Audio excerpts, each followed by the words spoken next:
Selamat pagi anak-anak kami sekalian. Salam olahraga, salam SFB. Semangat, fraternitas, Dina. Apa kabar anak didik kami sekalian? Bapak harap semua anak didik kami dalam keadaan sehat dan tetap semangat. Nah, anak-anakku, bertemu kembali bersama Bapak Lamhat Simarangon dengan mata pelajaran Pendidikan Jasmani, Olahraga, dan Kesehatan. Nah, anak-anak kami sekalian, yang minggu lalu kita telah membahas tentang permainan bulu tangkis. Nah, pada pagi hari ini kita memasuki materi yang baru, yaitu masih tetap di permainan bulu tangkis, yaitu tentang pola penyerangan dan pola pertahanan dalam permainan bulu tangkis. Nah, untuk memahami lebih lanjut, mari kita simak video pembelajaran berikut ini.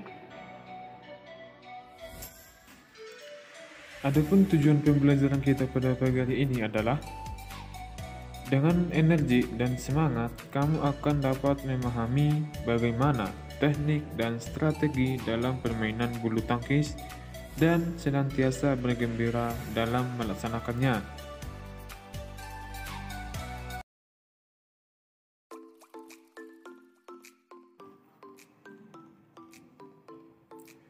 Strategi dan taktik dalam permainan bulu tangkis.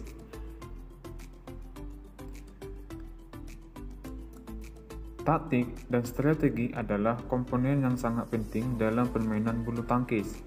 Dengan taktik dan strategi yang tepat, seorang pemain dapat memenangkan suatu permainan dengan efisien.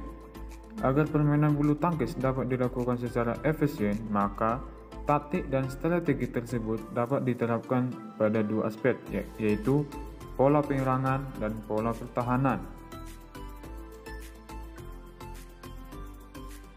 Pada pola penyerangan dalam permainan bulu tangkis, penyerangan yang baik adalah menggunakan tenaga sekecil mungkin untuk mendapatkan poin atau mengalahkan lawan. 1. Permainan tunggal.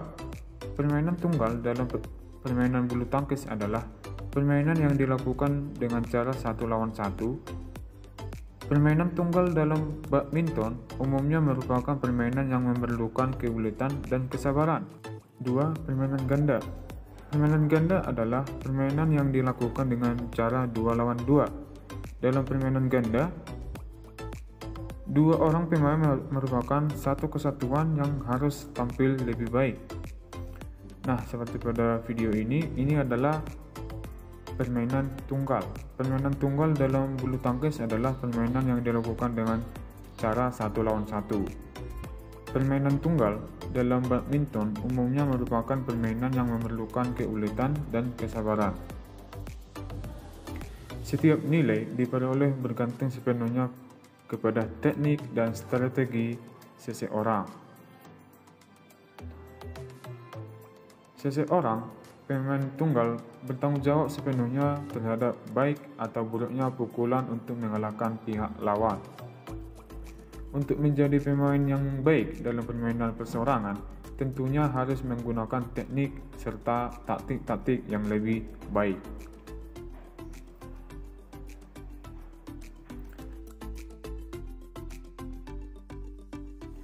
Permainan ganda adalah permainan yang dimainkan oleh dua orang, di mana salah satu di antara dua merupakan satu kesatuan yang harus tampil baik. Seperti pada video, ini adalah permainan ganda dalam permainan bulu tangkis. Permainan ganda dalam bulu tangkis adalah permainan yang dilakukan dengan cara 2 lawan 2. Dalam permainan ganda, pemain merupakan satu kesatuan yang harus tampil baik. Mereka harus bermain menurut suatu bentuk permainan tertentu yang mengutamakan kerjasama yang baik. Agar dapat bermain sebaik mungkin, kedua pemain harus saling percaya terhadap kemampuan masing-masing, harus saling menutupi kelemahan, dan harus paham atas tugas serta fungsinya dalam taktik dan strategi dalam permainan ganda. Baik, kita masuk ke pola pertahanan dalam permainan bulu tangkis. Bertahan adalah cara untuk mempertahankan daerah sendiri dari serangan lawan dan mengembalikan shuttlecock melewati atas net sehingga tidak dapat dikembalikan oleh lawan. Pertahanan yang baik dapat terjadi dengan taktik dan strategi yang tepat. Pola pertahanan dapat dibedakan menjadi 3 bagian, yaitu sistem berdampingan atau slide by slide. Yang kedua, sistem bergantian atau sirkulasi. Dan yang ketiga ada sistem front and back.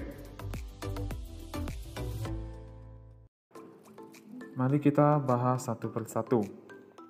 Yang pertama, sistem berdampingan atau side by side. Menurut sistem ini, lapangan terbagi menjadi 2 bagian yang sama besar. Setiap pemain mempunyai tugas mempertahankan daerah masing-masing. Di dalam sistem pendampingan ada kelebihan dan kelemahan. Nah, di dalam kelebihan adalah sistem pendampingan merupakan sistem yang mudah diajarkan pada atlet yang baru belajar. Dan kelemahan dari sistem pendampingan yaitu pasangan lawan yang cerdik akan menekan secara terus-menerus pemain yang lemah.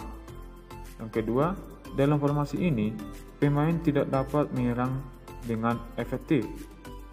Ketiga, pemain diharuskan menguasai lapangan dari depan net sampai ke garis belakang.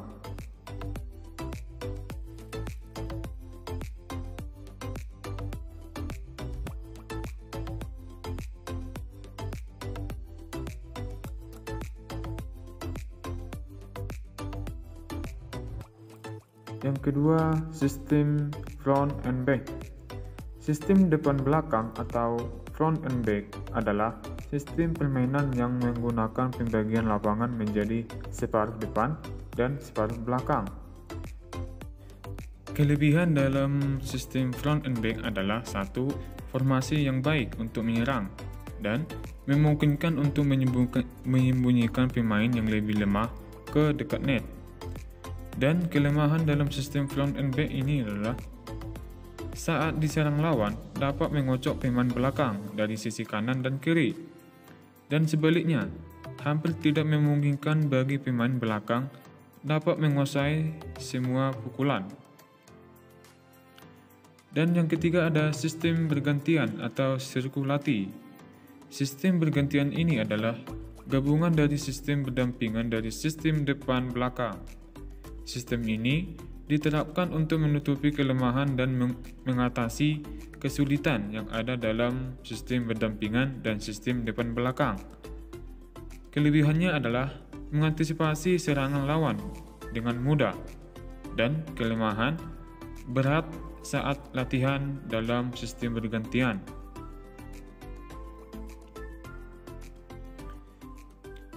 Sekian dan terima kasih. Salam olahraga. Nah, anak-anakku sekalian, cukup sekian materi kita pada pagi hari ini.